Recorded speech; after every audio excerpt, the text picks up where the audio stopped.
individuals that are moving your guns, for instance, particularly from our eastern corridor, particularly from Mozambique. The second biggest, obviously, Iman, as we have said in the statement, is the illicit cigarette, particularly coming from our northern border. This one is with Zimbabwe, issues of stock theft and all of that, particularly in terms of our central border with Lesotho.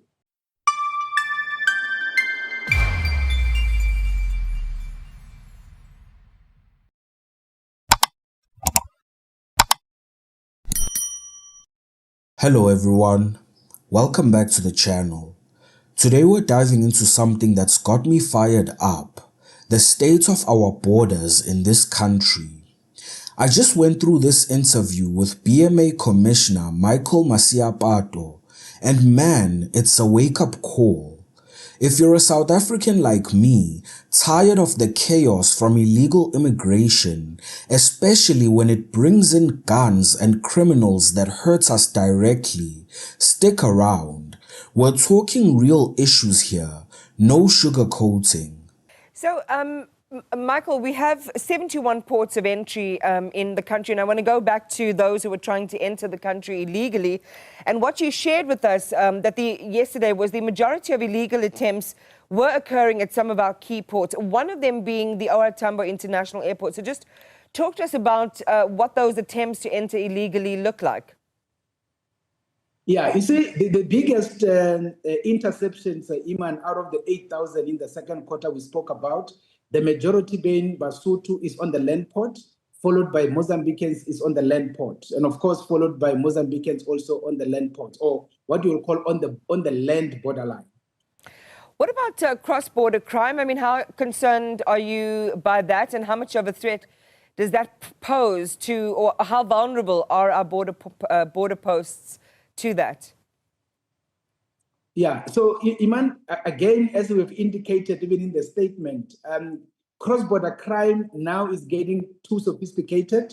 The people that had been doing the basic ones, we've been able to fairly deal with them, but now we are basically dealing with the high sophisticated levels. For instance, individuals that are moving your guns, for instance, particularly from our eastern corridor, particularly from Mozambique, highly sophisticated, but we keep on engaging and we keep on, deflating the setups. We work with our colleagues from the South African National Defence Force together with the police, particularly the work in terms of addressing the organized criminals that are doing these interjurisdictional activities. The second biggest, obviously, Iman, as we have said in the statement, is the illicit cigarette, particularly coming from our northern border. This one is with Zimbabwe. Here we talk about the interception just in 3 months of around 827 million. That is almost $1 billion worth of illicit cigarettes. And that is why that is one of the biggest challenges. Hence, it also compromises the sustenance of those that are doing legitimate business of cigarettes in the Republic. And those are the kind of issues that we are dealing with. Then there are normal ones where people are just doing, for example, issues of stock theft and all of that, particularly in terms of our central border with Lesotho. But we continue to deal with the situation. We actually engage with these countries and we basically plead with them to assist us to make sure that we collectively deal with these criminal activities. Let me suggest to you, Dr. Masiapato, that all your intentions and plans are only as effective as the areas where you operate the official points of entry. And unless in your cooperation and collaboration with the other players in the value chain, your SANDF responsible for entirety of the border fences, especially at points of vulnerability, your efforts are futile because you will step up at points of entry to ensure that no one who is not documented, who doesn't have the right papers or is carrying illicit goods is able to cross, but they'll simply go down 2 kilometers down the fence and be able to cross. Yeah, maybe just to indicate, Tulas, in terms of the border management model, remember, this is an integrated border management model. But in terms of operations, it is an all-inclusive, model, as it were. So in this instance, as you will remember, we had indicated that this plan is actually supported by, the Border Technical Committee. That is the group of 10 directors generals, which includes the Commissioner of Police, the Chief of Defense, the Commissioner of SARS, the DGs of all of these other departments. So in other words, the plan as we unveil it, it is all inclusive. Exactly that. The issue of the vulnerable segments on the borderline, it is something that we do collectively with the members of the SANDF, but also with the members from the SAPS. Yes, we work together, even in the context of the identification of individuals attempting to enter the country illegally. The deployment of the drones that we actually use now in terms of monitoring the borderline, the vulnerable areas, and all of that. The response thereof, we do it as a collective and be able to deal with all of those issues. And maybe let me say this, Tulas, just for context. You will remember that initially, we used to have a lot, particularly during the return leg, where people will be found on the corridor, whether on the N1 or on the N4, in the bus or in taxis where people don't have documents completely at all. It is because of the vulnerabilities that were there and also the absence of the drones. But with the drones that we now have, we are able to monitor those particular areas around the port and ultimately see people attempting to enter in and be able to do the interception. And that is why those incidences had actually gone down. Yeah. I don't know how decisively you can answer this question, Dr. Masiapato, with your considerations, given your position. But to be operating at 25% of the capacity you need, that's a policy failure, especially in a context where the issue of controlling and regularizing migration is such a hot button issue for a significant portion of the electorate of the population. Do you see it as a policy failure, a failure to commit? This agency was started a couple of years ago, and years later you're still operating at 25% of capacity. That's atrocious. Yeah, I think, Tulas, you are very much right by saying that given the fact that I am a public servant myself, I wouldn't talk about a policy failure. But what I can talk about is just the facts. The issue is not necessarily something that we could even describe now as a new thing. It is something that has always been on the table as early as 2023 when we started. You will remember financially at the time, part of the requirement was the structure that has been established for this organization will require 11,200 officials, and at least over the medium term, meaning over 3 years, around 2.9 billion will be required, and that will be able to enable us to go forward. But of course, on that basis, at that particular time, we were able to secure 250 million. Which effectively meant that we had to operate mainly by the people we integrated from other government departments, and were not able to bring additional human resources. So out of that, we ended up with around 2,600 as we speak. And that will be the 1,900 we integrated, plus the 400 border guards we brought in. You'll remember with Minister Mutsoaledi at the time, and of course the 400 that we did later. So that is basically where we are. I think government is understanding the criticality of this work, and I suppose there is work in the background to assist the work. But I wouldn't want to categorize it as a policy failure. Yeah. But I think for me, it was just to put the facts on the table, which are fairly known because we actually talk about them in parliament committees. Yeah, you're not a diplomat, but that's a smart diplomatic answer. First off, let's set the scene. We've got 71 ports of entry, but our borders are so porous.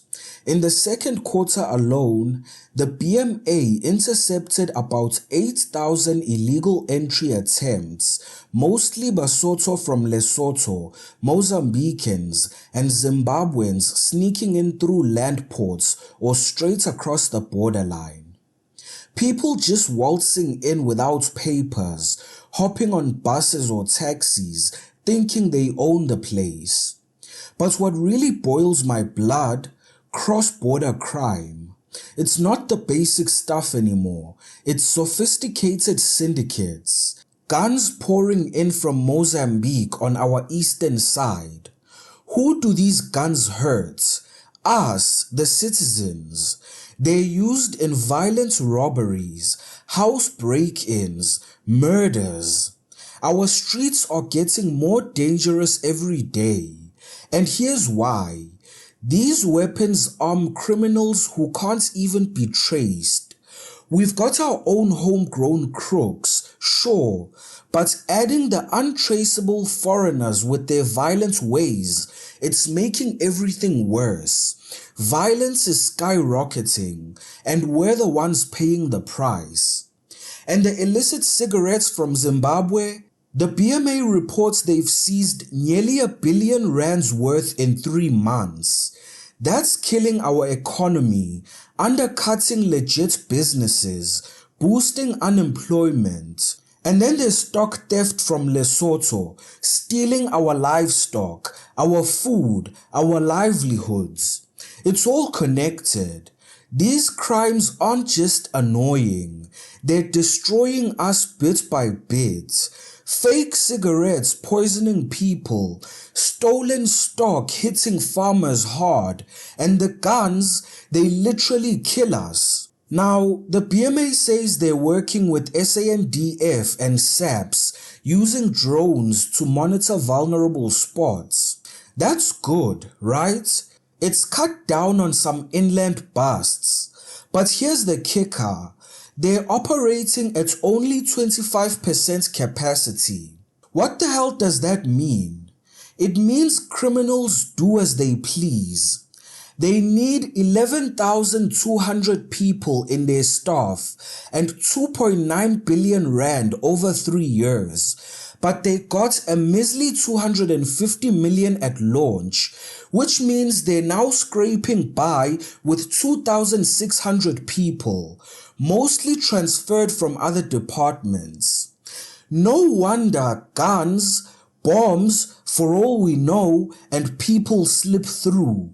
It's not just weapons, it's the criminals carrying them, turning our neighborhoods into war zones. This screams government failure. They're selling us out. They know the stats, yet they refuse to fund the BMA properly. Why? Because our leaders are blowing billions on nonsense, looting left and right. That 250 million, I would bet a chunk has already vanished. Give them 2.9 billion and that will also be looted. It's almost hopeless. The only real fix, as far as I can tell, is to kick this government out. Try a new one, because this devil's done enough damage already. The ANC has run us into the ground. Corruption, incompetence, you name it. Now we've got Leon Schreiber as Home Affairs Minister from the DA. But what exactly has he done in his term? The borders are still porous. There's no new fences. He just keeps talking about deportations that really mean nothing because these people come back the very next day. So is the DA really fighting, or are they in cahoots with the ANC? Nothing's changed and we're stuck in the very same mess. The worst part is when these illegal foreigners call us xenophobic. We're brothers and sisters, they say, accusing us of hating our own. Rubbish. We're not xenophobic. We hate crime. We hate illegal entry, smuggling, trafficking people and weapons. We hate them stealing hospital meds, taking our jobs and spaces. It's about legality, not nationality. If you come right, contribute, fine. But this chaos, we're not going to stand for it. Look, festive season's here. Millions are crossing in and out. There's more risks. If we don't demand better, it's only going to get worse. Watch the video on your left to see how 200 illegal foreigners hijacked a house in the suburbs of Johannesburg. Don't forget to hit the like button, subscribe to the channel, and hit the notification bell. Until next time.